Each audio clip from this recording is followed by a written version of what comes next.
You are listening to audio from the Decidedly podcast. This episode is a highlight clip from this week's full episode. To listen in on the complete conversation, see the show notes for the link to the complete show. You can help us out by leaving us a 5-star review wherever you listen to podcasts. We appreciate every bit of your support. I'm Morgan McKittrick, your producer, and this is Decidedly. There's a little piece of context that I want you to have to understand this episode. We're going to be talking a lot about colors and what they mean for how we interact with each other. It is all based on Kathleen's simplified way of understanding our own unique temperament. So there are 4 temperaments in Kathleen's view. Sanguine or yellow, these people speak the language of people and fun. Choleric or the red, they speak the language of power and control.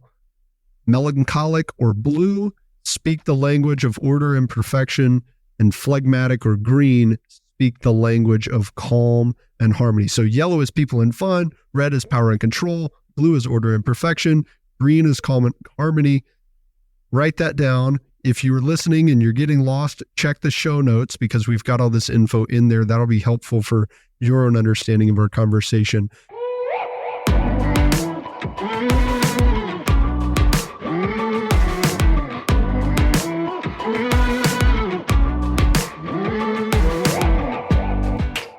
So what are some stories of where you've seen this go really well when people begin to understand the temperaments and the differences between them?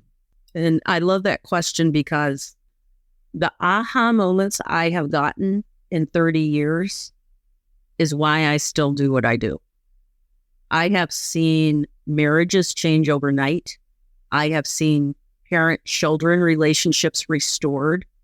I have seen companies completely turn teams into a successful path. Where I've seen it is when the person takes responsibility, first of all, of their own words, right?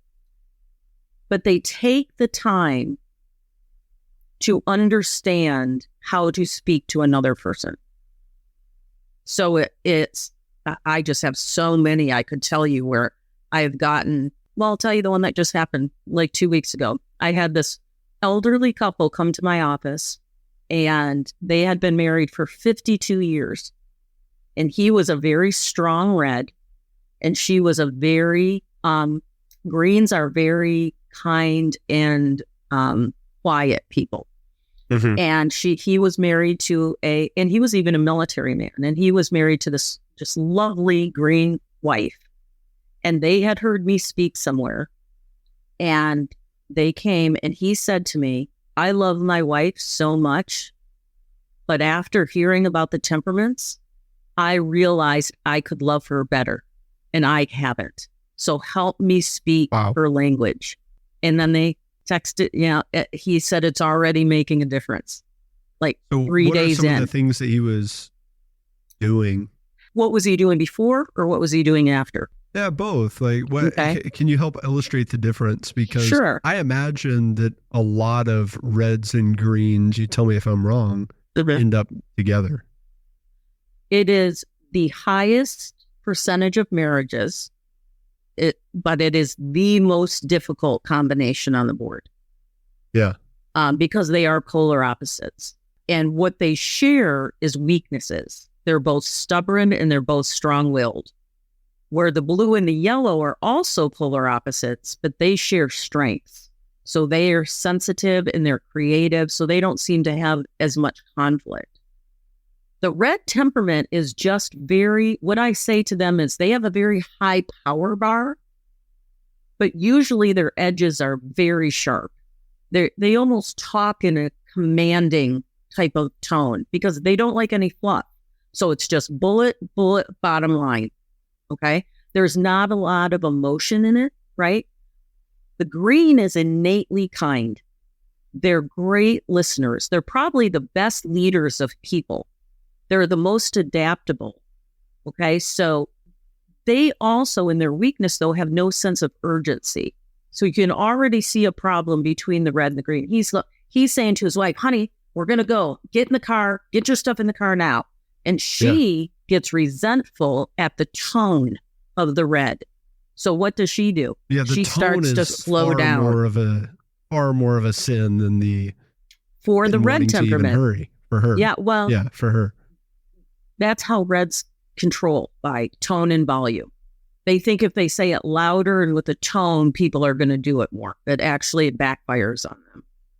But the green, when you push them, they're going to dig their heels in and they're going to go slower, right? They do not like to be spoke to that way.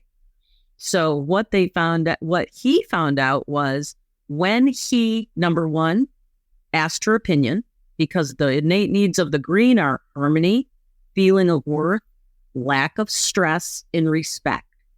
And lack of stress means the absence of conflictive or combative words. Respect means to be asked for their thoughts and opinions. He just implemented those two things with his wife, and it has totally changed how she responds to him. See, now she's not reacting and putting her heels in. She's responding and going, yes, I'll have my suitcase packed and at the door in 5 minutes. Because he said, I would like your opinion on when you think you can have your suitcase packed for our trip. I would like to be gone at 4. Do you see? That's a lot different than, hey, we're gone at 4. Get your luggage in the car. And her trying to decide what she wants to take. And now she's feeling the pressure of being pushed. So she slows down. So just tweaking the language and understanding who you're talking to is a game changer. Absolute game changer. That's in really every interesting, situation. I had always taken a position that, if I was dealing with somebody who was indecisive, that they would appreciate my decisiveness, which turned out not to be the case. do. No, it turned out not to be the case. And so that's really interesting to sort of take an approach to give the power back to them and allow them, make it easier for them to decide, I guess. Oh, yeah. And here's the thing that probably bothered you was you have to understand what motivates the temperaments to their core, right? So I happen to be married to a green, so I know this. I've been married for 35 years. This is a typical answer from a green. Hey, you want to go out? Where do you want to go to dinner? Anywhere you want. How about Mexican? That sounds good. Or would you like a burger? Whatever. I'm good with whatever you pick. Okay. That can send a red temperament into orbit. But it's how the green, they truly don't care. When they do care, they'll say something.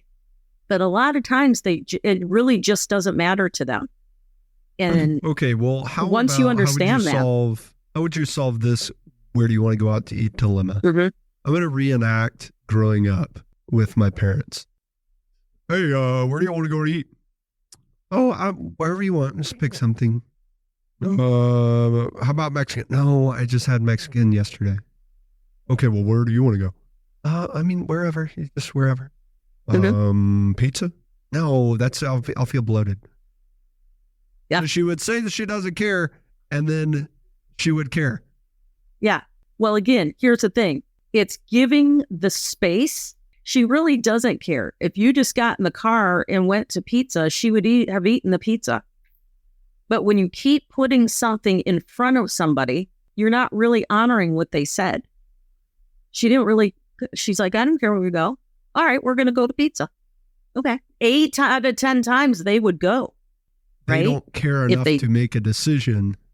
So if you keep trying to force them to make a decision by seeking their approval, then now you're putting them on their heels because they're having to do what they didn't want to do, which is to decide. Oh, there you go. You're welcome. Well, absolutely. I'm still unclear as to how you get around that then. I just answered it. So instead of saying, when you ask Mom, where do you want to go? And she says, wherever you want, then you should just pick and go, cool. All right. And then you just start I see what you're saying. You just start driving where you want to go. So pizza it is. Okay. I had a buddy who... Instead of asking her, trying to make her make the decision. I had a buddy who came up with a brilliant idea. He said, he would say to his wife, you're never going to guess where I'm going to take you. It's a surprise. See if you can guess. And whatever the first thing she would say, he could, you guessed it. That's right. That's it. Yeah. Smart. Good. And that's actually a fun way to do it. That's a great way to do it with children, especially, right? Is to do exactly what you just said. Or, I think you know, a you lot go, of this oh, your could favorites work- are this or that. Yeah, could work in business. When you look at one of the core needs, I think, for a lot of employees is to look at having agency over their role and feeling like they have purpose in the work that they do. And so I think getting somebody involved in the decision making, or at least feeling like they're heard, it probably goes a long way towards achieving that. Oh, again, game changer. But how you approach an employee that's yellow versus an employee that's blue are totally different, because they bring different things to the company, and they bring different leadership styles, different employee styles. The one thing that I get pushed back a lot is, and especially from Reds, is I don't want to be labeled. I don't want to be put in a box. Well, that's totally opposite of what I teach, because what I teach is that you're uniquely wired. But if somebody walked away and said, oh, Susie's so funny, she's yellow. Oh, Shawn's such a good leader, he's red. Oh, Sanger's so detailed, he's blue. Oh, Brad's so kind, he's great. No, I would shut that down so fast, because every temperament can be funny. Every temperament can be a good leader. Every temperament can be kind. Every temperament can be detailed, but it's going to come from the core of their temperament, and it's going to look different. I really, really stress that, especially in a business thing, because people, oh, the CEO probably red. No, not necessarily. You know, a green could make a great CEO because they innately care about the people that they're leading. And it's going to look a lot different than a CEO that's red. Do you find that certain temperaments gravitate towards certain types of occupations or roles in companies? Where they're going to more so gravitate towards is that extrovert, introvert task or people. Okay, like sales so or analysis, for example. Yeah, you're very rarely going to see a yellow or a green that's in a cubicle by themselves all day. They're just two people connected, right? You're going to very rarely see a red or a blue that doesn't want some kind of reason behind what they're doing. They have to have a reason, right? Because they want to accomplish something. They want to get something done. I could spend the whole day in a cubicle by myself, and I would be absolutely fine. You know, my daughter, she cannot. She has to even go to a coffee shop. She's a graphic designer because she works from home. So she literally has to move herself to where there's people. And that's the total opposite of me. So that's where what would pull somebody or grab them to be in a certain area, or go towards in a company.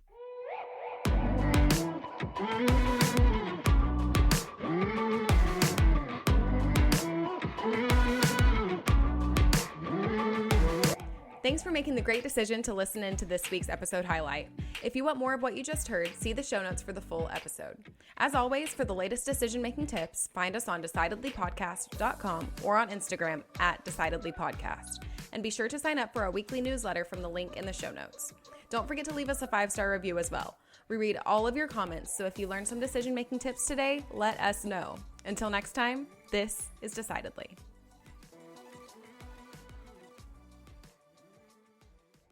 Insights, advice, and comments provided by Shawn Smith, Sanger Smith, and speakers identified as part of the Decidedly podcast should not be considered recommendations. Speakers not identified as members of Decidedly are expressing their opinion, and their statements should not be construed as reflecting the views of the Decidedly team. This podcast is produced solely for informational purposes, not personalized advice.